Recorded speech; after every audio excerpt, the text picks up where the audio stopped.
Day 9, Farewell to Egypt, and the Grand Egyptian Museum. Some of you might have noticed that my day count in the titles doesn't align exactly with the Tripodil itinerary. That's because I've counted arrival in Cairo as day 1 rather than the flight itself, and that explains the discrepancy.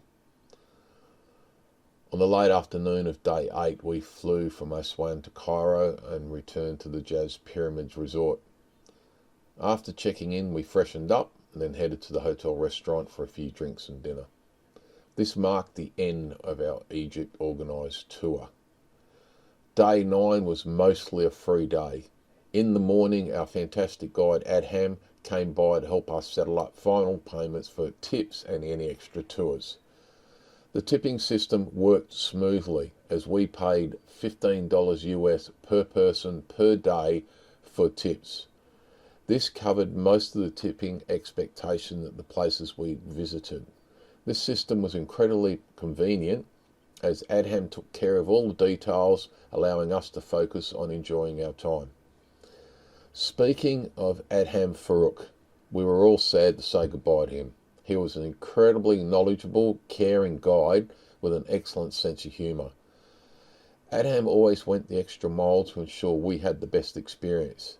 His care and assistance to the less than mobile participants was also much appreciated. Another perfect example of his care and dedication is we were due to check out of the resort at midday, but our flight wasn't leaving until late that night. Adham arranged a late checkout for us at no extra cost, so we didn't need to vacate our rooms until 5 p.m. The other group on the tour didn't have this luxury. Our Egypt tour was truly memorable, and this is thanks to Adham. While the schedule was full and intense, we enjoyed every moment of it, and we didn't need to worry about what was next for us. It was all sorted for us.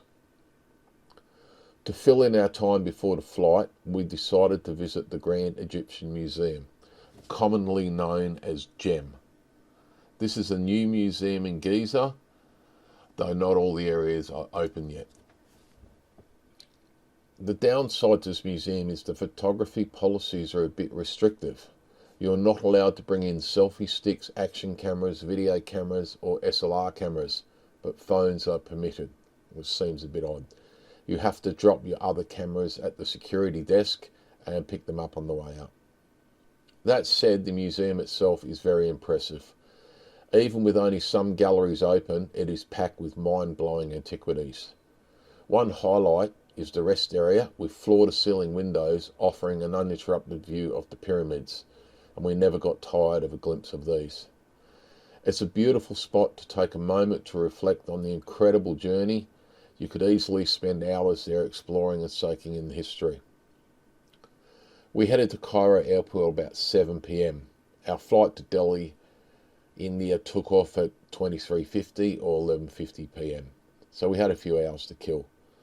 The check-in was not a problem and the flight was uneventful, which was great. We landed and were met by our Tripodil reps to take us to our hotel in Delhi. Would I recommend the Tripodil trip and Egypt? Hell yes. Everything was fantastic. I really couldn't fault anything. Let's see what India has to offer.